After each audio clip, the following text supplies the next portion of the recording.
오늘날 미국 경제는 과거와 비교할 수 없을 정도로 복잡하고 불안정한 상황에 놓여 있다. 겉으로 보이는 금융시장은 일정한 안정성을 유지하고 있는 듯 보이지만 실물 경제의 흐름을 살펴보면 전혀 다른 현실이 드러난다. 노동시장, 산업생산, 소비여력, 정부 재정 등 핵심 지표들이 서로 다른 방향으로 움직이면서 경제 전반에 심각한 균열이 나타나고 있으며, 이는 기존의 경기 순환 이론으로 설명하기 어려운 새로운 형태의 위기이다. 특히 금융 시스템 내부에서는 단기 자금 흐름이 막히고 불신이 확산되는 위험 신호가 연이어 포착되고 있어 과거 금융 위기와는 질적으로 다른 구조적 문제가 쌓여가고 있음을 보여준다. 이러한 상황에서 정부는 일관된 경제 전략을 제시하지 못하고 있으며, 시장은 정부 정책과 실제 경제 상황 사이의 괴리를 점점 더 크게 인식하고 있다.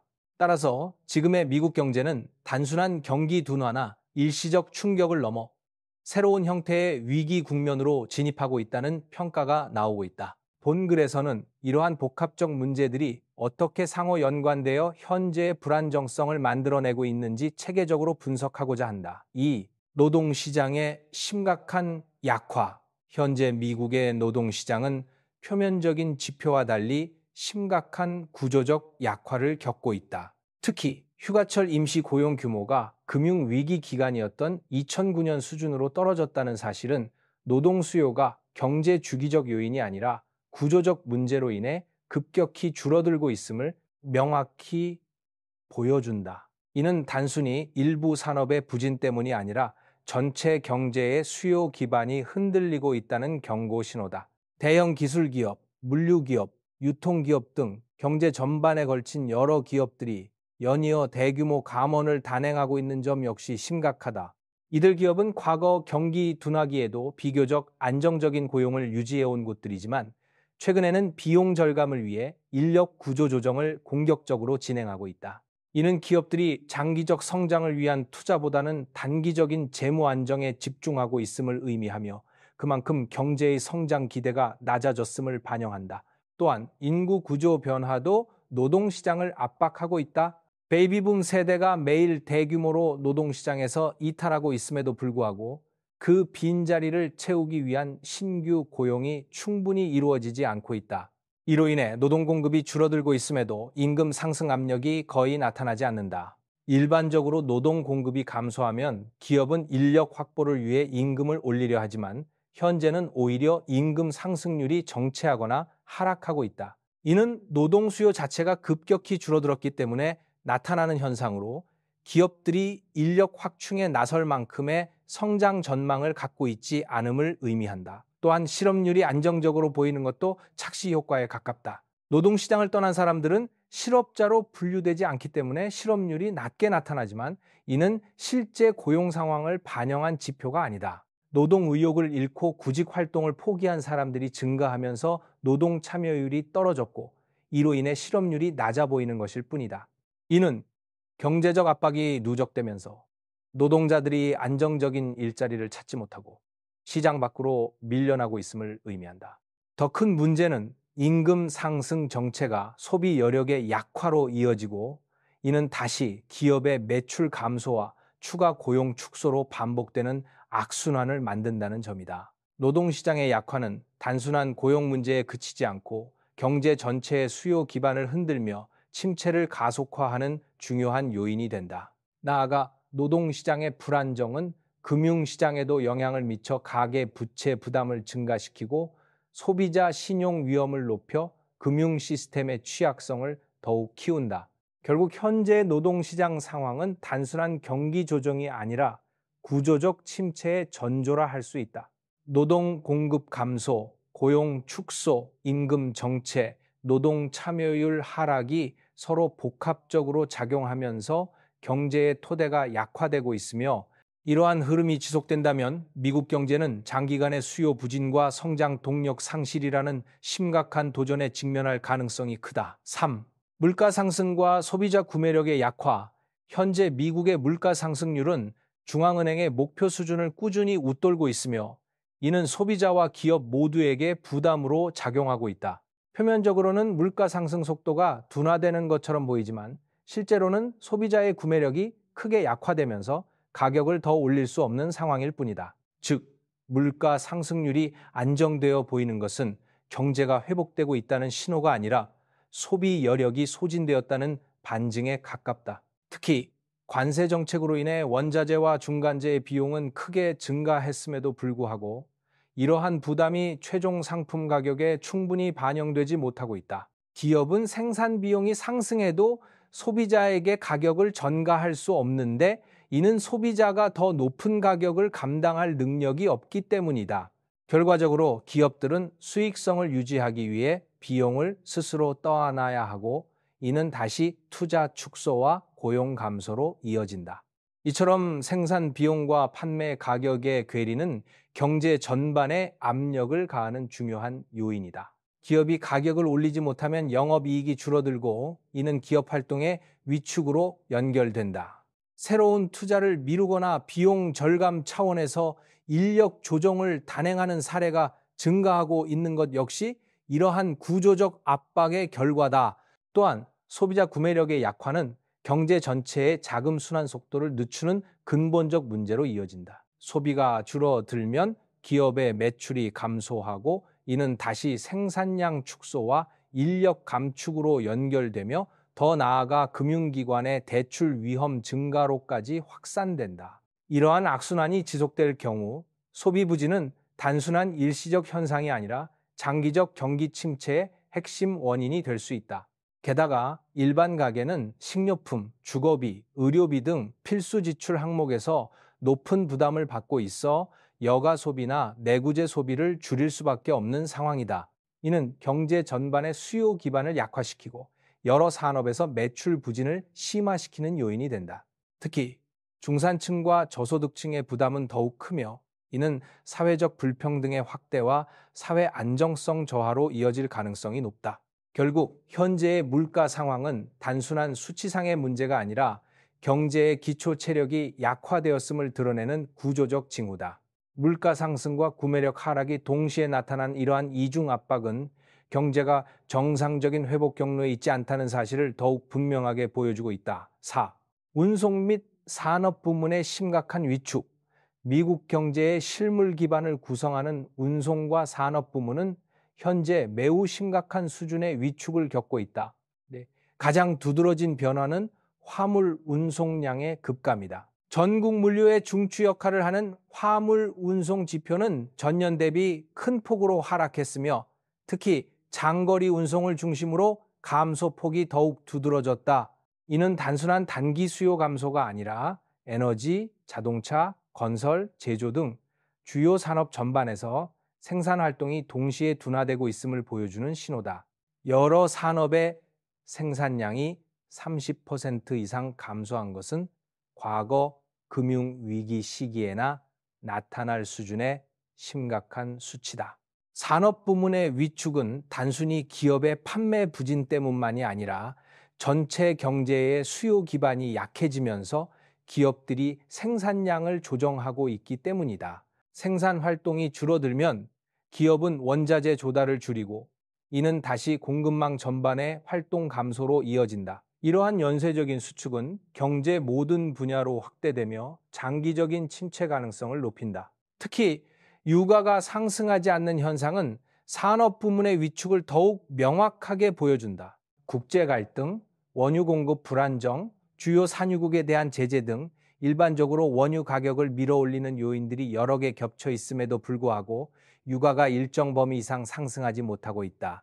이는 산업 생산과 물류 활동이 약해지면서 원유에 대한 수요 자체가 크게 줄어들었기 때문이다. 즉, 경제의 핵심 소비자들이 이미 지출 능력을 잃었음을 의미하며 이는 매우 심각한 수요 둔화의 신호로 해석된다. 운송과 산업 부문의 위축은 노동시장에도 직접적인 충격을 준다.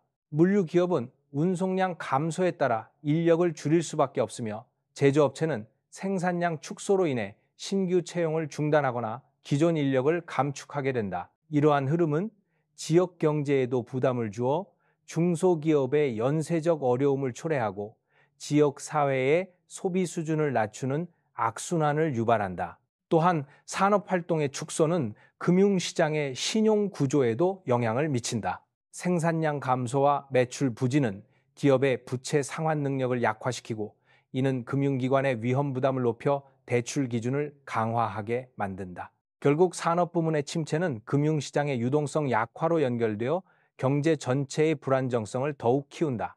이처럼 운송 및 산업 부문의 급격한 위축은 단순한 경기 조정이 아니라 경제 전반의 기반이 흔들리고 있음을 보여주는 구조적 문제이다. 생산 활동 감소, 재고 조정, 고용 축소, 소비 둔화가 서로 연결되면서 심각한 경제적 하향 압력이 형성되고 있으며 이러한 흐름이 지속될 경우 미국 경제는 장기적 침체 국면으로 진입할 가능성이 크다. 5. 정부의 잘못된 경제 방향 설정. 현 정부는 소비 중심 경제 구조에서 제조 중심 경제 구조로 전환하겠다는 명분을 내세웠지만 실제로는 이러한 방향성과 정반대의 결과가 나타나고 있다. 제조업 강화라는 정책적 표방과 달리 제조업 생산량은 감소하고 있으며 제조업 기반 고용도 꾸준히 줄어들고 있다. 이는 경제구조 개편에 필요한 체계적인 전략이 부재한 상태에서 단편적인 정책만 반복되었기 때문이다.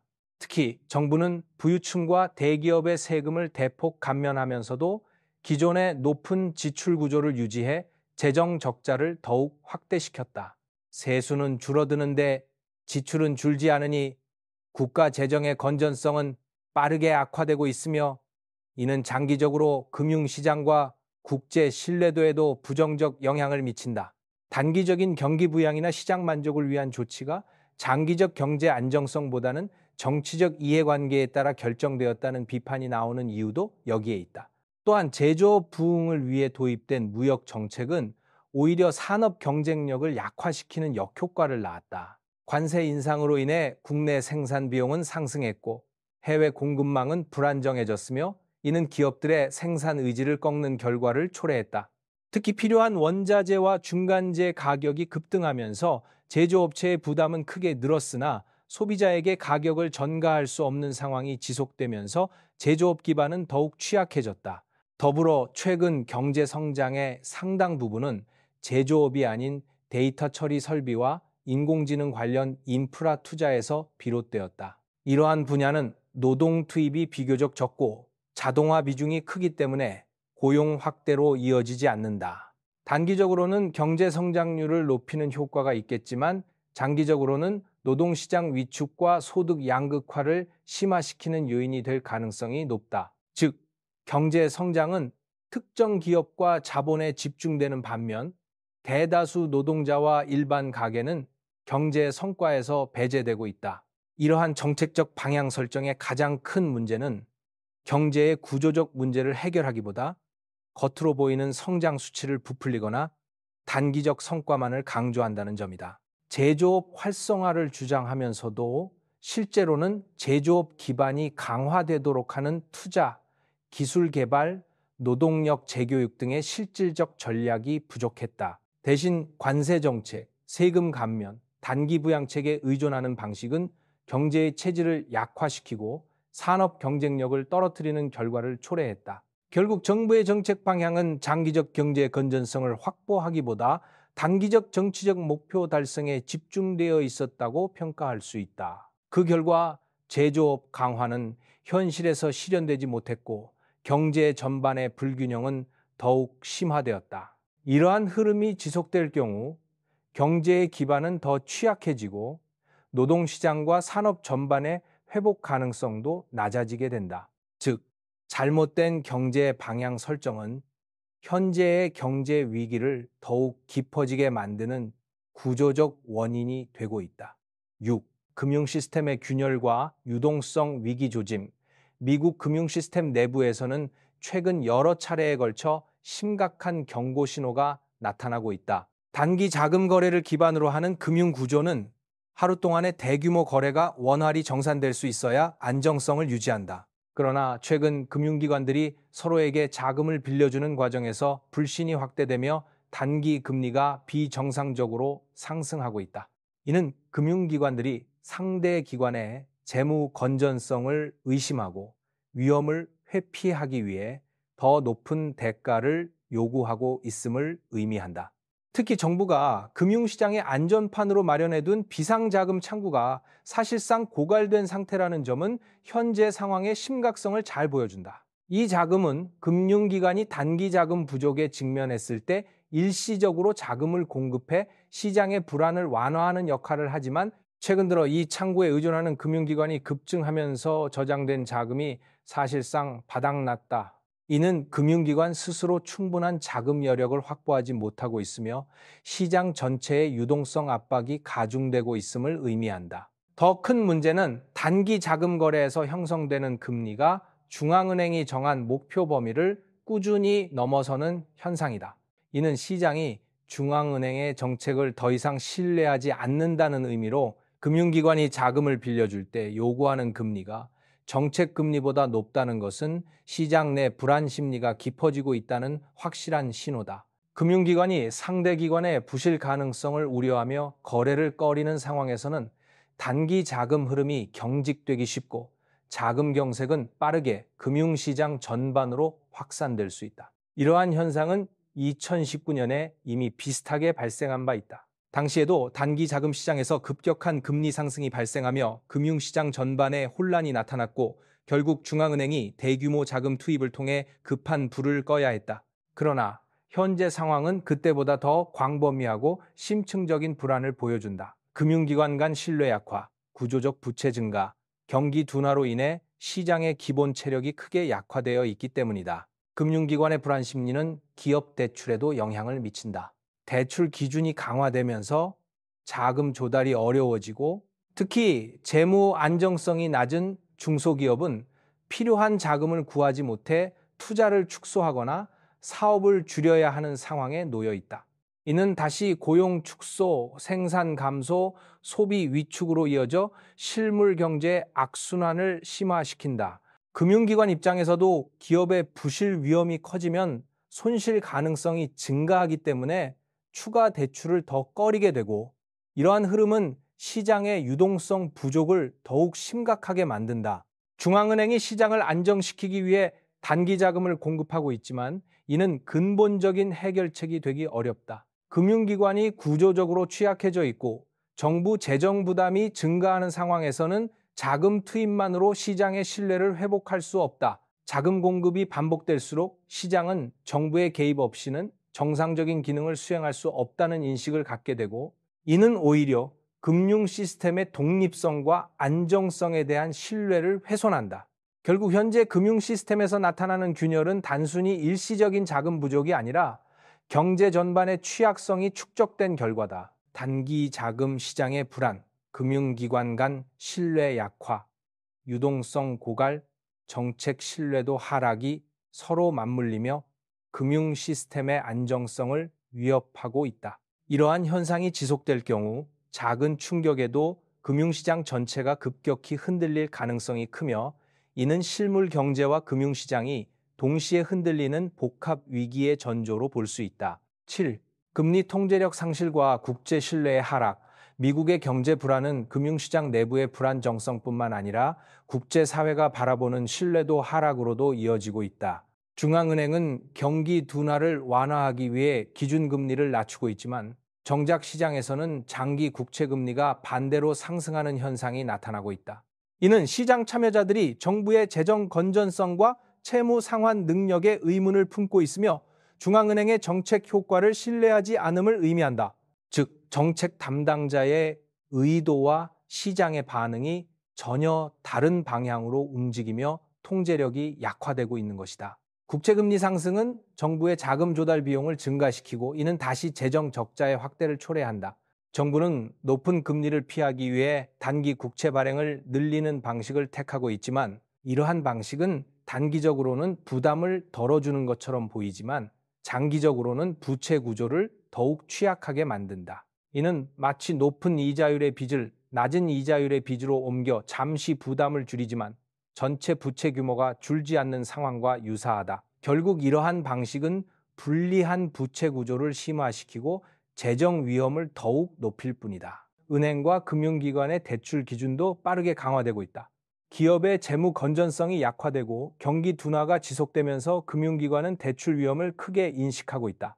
중앙은행이 금리를 내린다고 하더라도 금융기관이 실제 대출 금리를 내리지 않는다면 정책의 실질적 효과는 사라진다. 이는 중앙은행이 시장 금리를 주도할 수 있는 능력을 잃어가고 있음을 보여주는 분명한 신호다. 금융기관이 위험 회피에 집중하게 되면 자금 흐름은 더욱 경직되고 실물 경제는 추가적인 침체 압력을 받게 된다.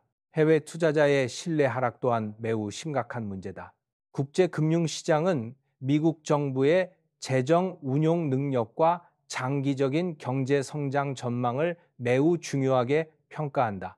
그러나 최근의 불안정한 지표들은 미국 경제가 구조적 문제를 해결하지 못하고 있음을 보여주고 있으며, 그로 인해 외국 자본은 미국 국채를 안전한 자산으로 평가하는데 점점 더 신중해지고 있다. 이는 자금이 외부로 빠져나가는 흐름을 강화시키고 미국 국채 금리 상승을 더욱 자극하는 요인이 된다.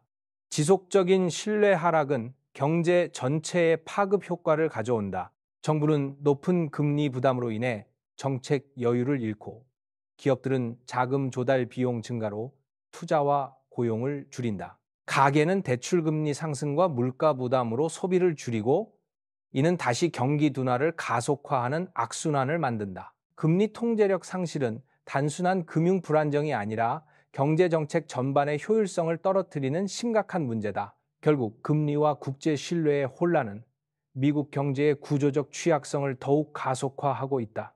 시장의 신뢰를 되찾지 못한다면 경제는 회복 동력을 확보하지 못한 채 장기적인 불안 상태에 머물 가능성이 높다. 이는 금융 시스템 불안정, 재정 위험 확대, 자본 유출 증가 등 여러 문제를 더욱 심각하게 만드는 요인이 되고 있다. 지금의 미국 경제는 여러 지표에서 구조적 취약성이 동시에 드러나며 총체적 위기의 그림자를 드리우고 있다. 노동시장의 약화, 소비자의 구매력 하락, 산업 생산의 위축, 금융 시스템 내 유동성 불안, 그리고 국제 사회의 신뢰 하락 등이 서로 연결되며 경제의 기반을 흔들고 있다. 이러한 문제들은 단순한 경기 변동이나 일시적 충격으로 설명하기 어렵고 이미 오랜 기간 누적된 불안 요소들이 한꺼번에 표면으로 드러난 결과에 가깝다. 정부의 정책 방향도 근본적인 해결책을 제시하지 못하고 있어 경제 체질은 더욱 약화되고 있으며 시장의 불신은 점점 더 커지고 있다. 이러한 상황이 지속된다면 경제는 회복력을 잃고 장기적인 침체 국면에 머물 가능성이 높다. 따라서 현재의 위기는 단순한 조정기가 아니라 구조적 전환이 필요한 중대한 시점임을 분명히 인식해야 한다.